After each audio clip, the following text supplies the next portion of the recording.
ஆளுநர் மாளிகையில் நடத்தப்பட்ட நிகழ்ச்சி. ஆளுநர் ஏற்பாடு செய்கிற போது ஒவ்வொரு இடத்திலும் இந்த வந்தே மாதரத்தை தான் கொண்டு வந்து திணிக்கிறார். நாங்கள் ஏற்கனவே தமிழக அரசாக ஏற்பாடு செய்கிற எந்த நிகழ்ச்சியிலும் வந்தே மாதரத்துக்கு இடம் கொடுக்க கூடாது. தமிழ்தாய் வாழ்த்து முதலிலே பாடப்பட வேண்டும், பிறகு தேசிய கீதம் ஜனகணமன பாடப்பட வேண்டும் என்பதைத்தான் நாங்கள் வலியுறுத்தி கூறியிருக்கிறோம். தமிழக அரசு நிகழ்ச்சிகளிலே இந்த மாதிரியான வந்தே மாதரத்தை கொண்டு வருகிற பாடுகிற சம்பவம் நடக்கக்கூடாது என்பதை, எந்த காரணத்தை முன்னிட்டு அதை அனுமதிக்கக்கூடாது என்பதை வலியுறுத்தி தமிழக அரசை நான் கேட்டுக்கொள்கிறேன். ஆளுநர் ஏற்பாடு செய்கிறார் அந்த பதவி பிரமாண நிகழ்ச்சியை, அதனால் அப்படி செய்திருக்கிறார். அரசு, தமிழக அரசு செய்கிற நிகழ்ச்சியில் இந்த மாதிரி சம்பவம் வரக்கூடாது என்பதை போன தடவை இந்த கேள்வி வந்த போதும் சொன்னேன். இப்பொழுதும் அதே பதிலைத்தான் நான் சொல்லுகிறேன்.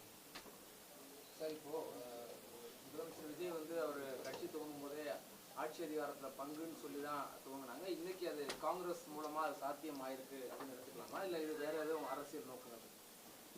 எந்த நோக்கத்தையும் நான் கற்பிக்க விரும்பவில்லை. அவர்கள் காங்கிரஸ் கட்சி ஆதரவு தெரிவித்தது,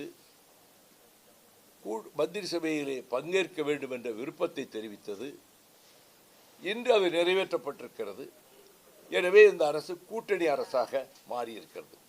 நாங்கள் வலியுறுத்துவதெல்லாம் கூட்டாட்சி தத்துவத்துக்கு எந்த ஊரும் நேர்ந்து விடாமல் அந்த கூட்டாட்சி தத்துவத்தை நிலைநாட்டுகிற விதத்தில் மாநிலங்களுக்கு அதிக அதிகாரங்களை கொடுக்கின்ற மாநில சுயாட்சி என்ற அடிப்படையிலே மாநில அதிகாரங்களை பெறுகின்ற வகையில் தான் தமிழக அரசின் அணுகுமுறை இருக்க வேண்டும். மத்திய அரசு ஒரே நாடு, ஒரே மொழி, ஒரே கலாச்சாரம், ஒரே அரசு, ஒரே மதம், ஒரே மொழி என்கின்ற அந்த போக்கு தமிழகத்துக்குள்ளே பிரவேசிக்க முடியாமல் அவர்கள் படுதோல்வி அடைந்து போய்விட்டார்கள் பிஜேபியினர்.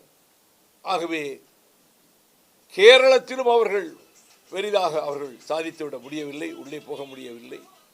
எனவே வருகிற நாட்களிலும் இந்த பாரதிய ஜனதா கட்சியினுடைய அவர்களுடைய அஜெண்டாவை, அவர்களுடைய செயல் திட்டத்தை நிறைவேற்றுவதற்கு நாங்கள் கடுமையான எதிர்ப்பை தெரிவிப்போம். அது தொடர்ந்து அந்த நிலைப்பாடுதான் மறுமலர்ச்சி திராவிட முன்னேற்ற கழகத்தினுடைய நிலைப்பாடாகும்.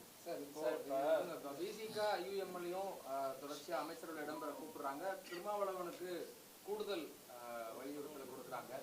என்ன பின்னணி இருக்க முடியும்? திமுகவை தனிமைப்படுத்துகிற நோக்கம் இருக்குமா? இதற்கு காரணங்கள் கற்பிக்கவோ யூகங்களை சொல்லவோ நான் தயாராக இல்லை. சார், இப்ப திமுக அதிமுக அவங்க வந்து கூட்டணி ஆட்சியே கிடையாது, தனிப்பெரும் ஆட்சி தான் பேசிட்டு இருந்தாங்க. விஜய் வந்து அந்த கூட்டணி ஆட்சி வந்து சாத்தியப்படுத்தியிருக்காரு. கிட்டத்தட்ட ஒரு 60-65 வருஷம் கழிச்சு இதை எப்படி பொறுத்திருந்து பார்ப்போம்.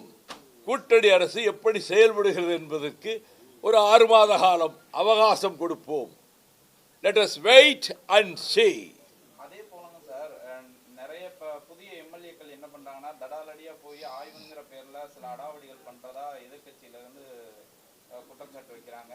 அவங்க கட்சியை சேர்ந்தவங்களே அரசு மருத்துவமனை போய் திடீர் ஆய்வுல ஈடுபட்டு டீனுக்கு இது பண்றது, இந்த மாதிரி பண்றது, இதெல்லாம் எப்படி பார்க்க?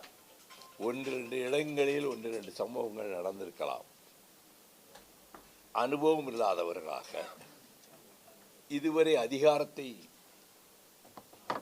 பெறாதவர்களாக இருந்தவர்கள், அவர்கள் தக்க முன்யோசனை என்று 1-2 இடங்களில் ஏதாவது செயல் நடந்திருக்கலாம். அப்படி நடக்கக்கூடாது.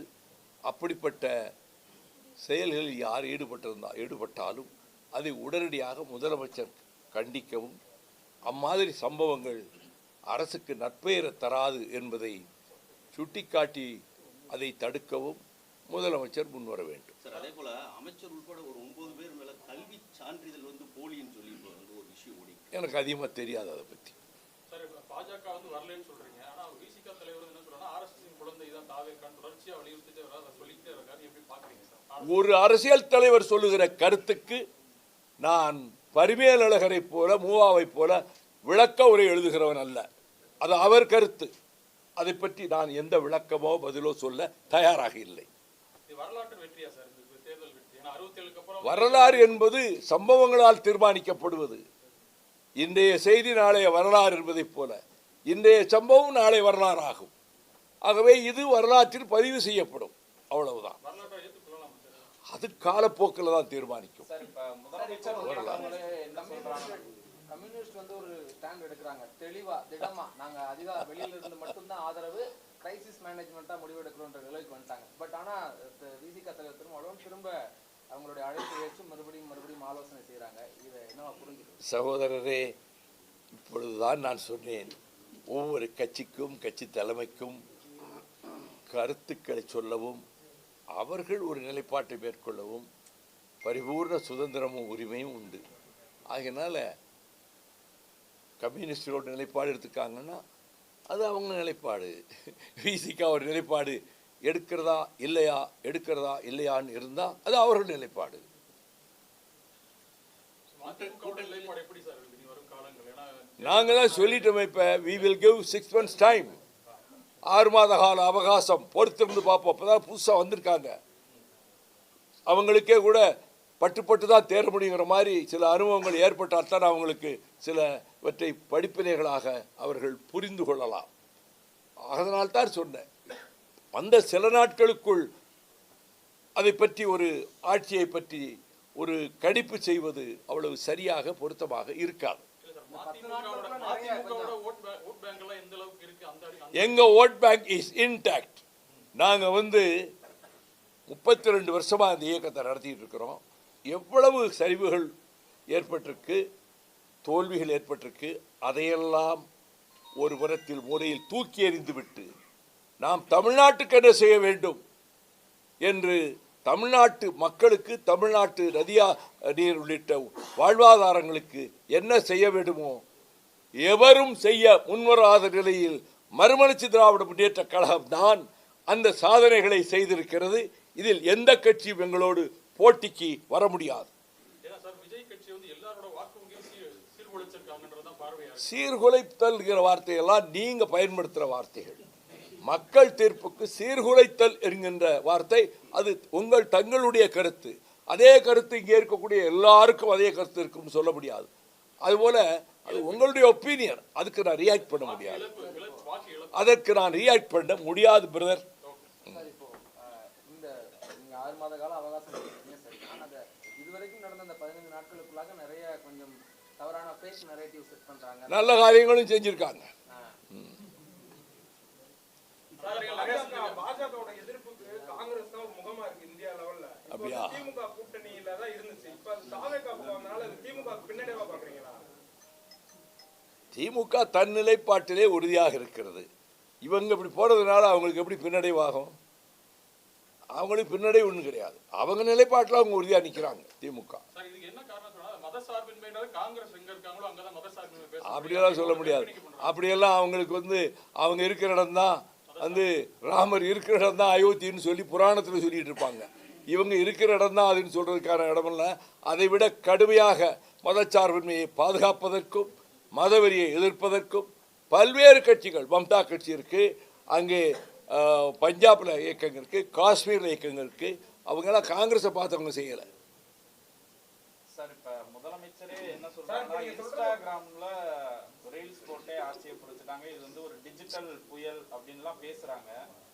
இன்ஸ்டாகிராம்ல அவங்க பண்ணனால ஆட்சிக்கு இவ்வளவு எளிதா வந்துட முடியுமா? சரிதானா? அப்படி மூத்த தலைவர்கள் அரசியல்வாதி அப்படி பேச சரிதானா? முதலமைச்சராக இருந்த இன்றைய திராவிட முன்னேற்ற கழகத்தினுடைய தலைவர் மாண்புமிகு தளபதி ஸ்டாலின் அவர்கள் சொல்லுகிற ஒரு கருத்தென்றால் அவர் மனதிலே பட்ட கருத்தை அவர் சொல்லுகிறார். அதே கருத்தை யாரெல்லாம் சொல்லணுமோ அவங்க விருப்பத்துக்கு சொல்லலாம். அந்த கருத்துக்கு ரியாக்ஷன் நான் கொடுக்க விரும்பல.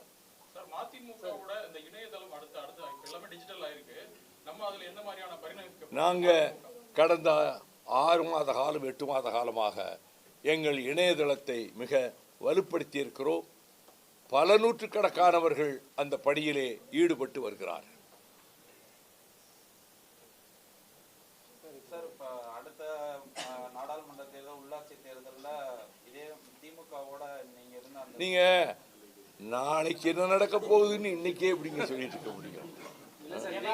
அரசியல்ல அடுத்த 5 வருஷம் கழிச்சு எப்படி இருப்பீங்க, 10 வருஷம் கழிச்சு எப்படி இருப்பீங்க, 1 வருஷம் கழிச்சு எப்படி இருப்பீங்க? நாங்களா இருக்கோம், அவ்வளவுதான். என்டிஏ கூட்டணியில இருக்கிறவங்களே விஜயோட செயல்பாடுகளால கவரப்பட்டு அவருக்கு ஆதரவான ஒரு இதை பேசுறாங்க. அதனாலதான் அந்த கேள்வியை நாங்க கேட்க வேண்டியது. கவரப்பட்டவர்கள் சொல்லியிருப்பார்கள் அவர்கள் கருத்து.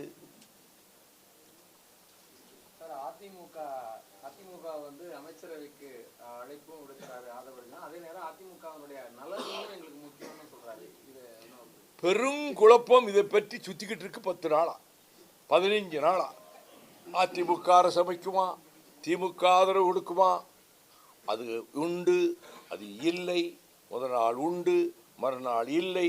இது மாதிரி குழப்பத்தில் மாறி மாறி கருத்துக்கள் பல பேர் சொல்லிட்டு இருக்காங்க. நான் எந்த கருத்தும் அது குறித்து அதிமுக அரசமைக்க முயன்றதா, திமுக வெளியிருந்து ஆதரவு கொடுக்க முயன்றதா அப்படின்னு எனக்கு எதுவுமே தெரியாது. அது என்ன நடந்தது, திரைமறைவில் நடந்ததுன்னு சொல்கிறாங்க, எனக்கு தெரியாது. திரைமறைவு இருக்கும்போது நான் வெளியில் இருக்க எப்படி பார்க்க முடியும், எனக்கு தெரியாது. சார், விஜய் உங்க வீட்டுக்குலாம் வந்தாரு, உங்ககிட்ட எதுவும் கேபினட்ல இடம் பெறீங்களான்னு சபாஷ் சபாஷ், சரியான கேள்வி. மத்திய அமைச்சரவையில் மிக முக்கியமான இலாக்கா எது வேண்டுமோ நீங்கள் அதை எடுத்துக்கொள்ளுங்கள் என்று 98லேயும் 99லேயும் அடல் பிஹாரி வாஜ்பாய் அவர்கள் கூறிய போது திட்டவட்டமாக நான் மறுத்துவிட்டேன். சகாக்கள் 2 பேரை அமைச்சர்களாக்கியவன் என்பது நாடறியும். விபி சிங் பொறுப்பேற்ற போதே, ஆட்சி பொறுப்புக்கு வந்தபோது எனக்கு அமைச்சர் பதவி கொடுக்க விரும்பிய போது அதை நான் மறுத்தவன் என்பதும் மிக முக்கியமானவர்களுக்கு தெரியும். ஆகவே அந்த பெரிய வாய்ப்பு அகில இந்தியாவுக்கே கேபினட் மந்திரி கொடுக்கன்னு சொன்னப்பவே நான் வேண்டான்னு சொன்னவன். எனக்கு அந்த மந்திரி பதவிங்கிற எண்ணம் 1% கூட என் வாழ்க்கையில் என்னைக்கும் ஏற்பட்டது இல்லை, இனியும் ஏற்படாது. சார், பெரும்பாலும் அரசியல் விமர்சனம் என்னது, அந்த கூட்டணி கட்சிகளுடைய முக்கியத்துவமே விஜயால தான் தமிழ்நாட்டுக்கு பெரிய அளவுல தெரிய வந்திருக்கு அப்படின்லாம் கூட சொல்றாங்க. திமுக அதிமுக அந்த அளவு கூட்டணி கட்சியில் பெரிய மரியாதை அந்த மாதிரி இல்ல, விஜய் மிகப்பெரிய அளவுல அங்கீகாரம் கொடுத்திருக்காருன்னு சொல்றாங்க. அதை அப்படி எடுத்துக்கலாமா, எப்படி அதை பார்க்க? நீங்களே உங்க கருத்து சொல்லிட்டீங்கல்ல, ஏன் கருத்தை நான் சொல்ல மாட்டேன்ல.